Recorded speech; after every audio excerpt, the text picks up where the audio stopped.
Corporate సంస్థ, ఒక builder,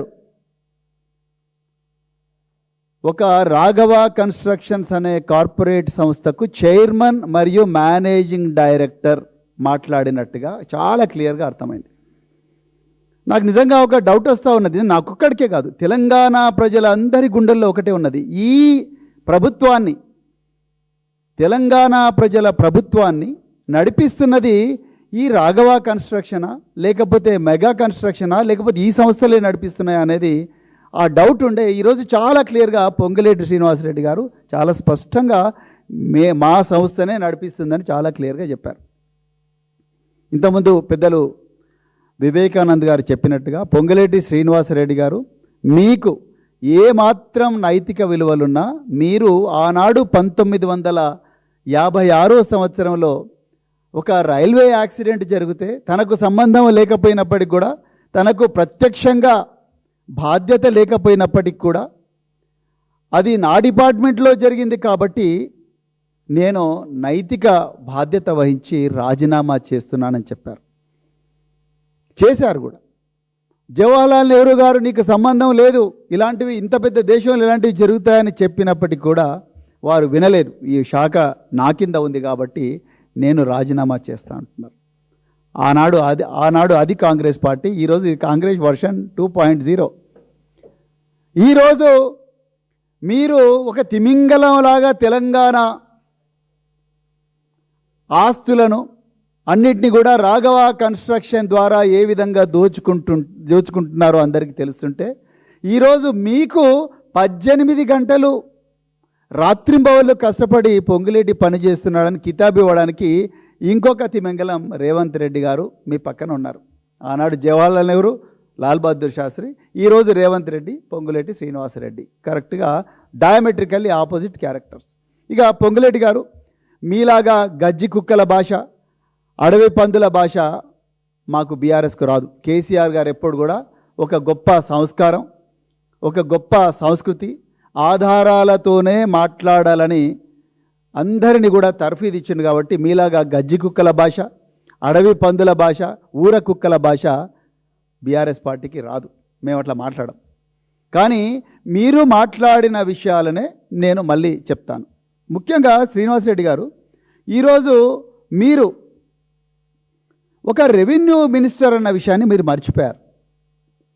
మీరు కేవలం నేను రాఘవ సంస్థకు చైర్మన్ అండ్ మేనేజింగ్ డైరెక్టర్ అన్న విషయాన్నే స్పష్టంగా చెప్పారు. మీ మాటల్లో 1.5 గంటల సేపు జరిగిన పత్రికా సమావేశంలో మీరు ప్రతిక్షణం కూడా రాఘవతో మీకున్న సంబంధాన్నే ప్రజల ముందు పెట్టారు. మొదటి నుంచి బీఆర్ఎస్ పార్టీ అదే చెప్తున్నది. మీరు నిజంగా రెవెన్యూ శాఖ మంత్రి అని మర్చిపోయారు. What are the duties and responsibilities of a revenue minister? Land management and records, tax collection and excise, administrative oversight, policy formulation, disaster relief and rehabilitation and grievance redressal. దీనికి ఎగ్జాక్ట్గా ఆపోజిట్ చేస్తున్నారు. నేను ఒక్క ఉదాహరణ చెప్తాను. ఇలా మీకు అపరిమితమైన అధికారం ఉంది, అడ్మినిస్ట్రేటివ్ ఓవర్సైట్. మీ కింద ఎవరెవరు ఉన్నారు? అసలు ఈ రాష్ట్రంలో ఎవరికీ లేనంత అధికారం మీ చీఫ్ కమిషనర్ ఆఫ్ ల్యాండ్ అడ్మినిస్ట్రేషన్కి ఉన్నది, CCLA. Commissioner survey, settlement and land రికార్డ్స్కి ఉన్నది. ప్రిన్సిపల్ సెక్రటరీ రెవెన్యూకి ఉన్నది. వారి కింద జిల్లా కలెక్టర్లు ఉన్నారు. అదేవిధంగా inspector general and commissioner stamps and రిజిస్ట్రేషన్కి ఉన్నది. జిల్లా కలెక్టర్లు, వాళ్ళు జిల్లా కలెక్టర్లు మాత్రమే కాదు, డిస్ట్రిక్ట్ మెజిస్ట్రేట్స్, మెజిస్టీరియల్ అధికారాలున్న అధికారులు డైరెక్ట్గా మీకు రిపోర్ట్ చేస్తారు. వారి కింద ఆర్డీఓలు ఉన్నారు, వారి కింద ఎంఆర్ఓలు ఉన్నారు, వారి కింద విఆర్ఓలు ఉన్నారు. ఇంత పెద్ద వ్యవస్థ, అపరిమితమైన మెజిస్టీరియల్ అధికారాలున్న వ్యవస్థ మీ దగ్గర ఉన్నది. గత 2.5 సంవత్సరాల నుంచి మీరే రెవెన్యూ శాఖ మంత్రి. ఇప్పుడు మీరు నాదర్గుల్ గురించి మాట్లాడారు. శ్రీనివాసరెడ్డి గారు, ఇది కామన్ సెన్స్. మనం ఊర్లల్లో కానీ చిన్నగా ఉన్నప్పటి నుంచి కూడా మన న్యూస్ పేపర్ చదివితే బోర్డు తిప్పేసిన సంస్థలు అని చెప్పి మన పత్రికలు చదువుతాం. బోర్డు తిప్పేసిన సంస్థలు అంటే ఏంటి? ప్రజల ధన మాన ప్రాణాలను అప్పనంగా పట్టపగలే దోచుకొని రాత్రికి రాత్రే బోర్డు తిరగేసి వాళ్ళు ఊరు నుంచి పారిపోతారు. ఇలా బోర్డు తిప్పే కార్యక్రమం తెలంగాణలో ఎవరన్నా చేస్తున్నారా అని ఆ అడ్డా కూలీలను అడిగినా, ఆటో డ్రైవర్లను అడిగినా, లేకపోతే హోటల్లో పనిచేసే వాళ్ళని అడిగినా, ఎవరిని అడిగినా, రైతు కూలీలను అడిగినా, ఎవరిని అడిగినా ఎవరు చెప్తారంటే పొంగులేటి శ్రీనివాసరెడ్డి అని చెప్తారు.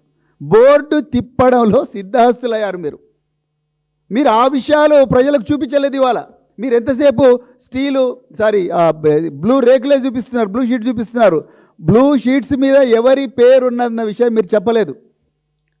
ప్రజలు గుడ్డివాళ్ళు కాదు శ్రీనివాసరెడ్డి గారు. ఇప్పుడు నేను చూపిస్తా ప్రజలకు. మీరు నాదర్గుల గురించి మాట్లాడారు కాబట్టి మీరు నాదర్గుల గురించి మాట్లాడతాం, అదేవిధంగా కొత్వాల్గూడ గురించి మాట్లాడతాం, ఆధారాలతో సహా మాట్లాడతాం.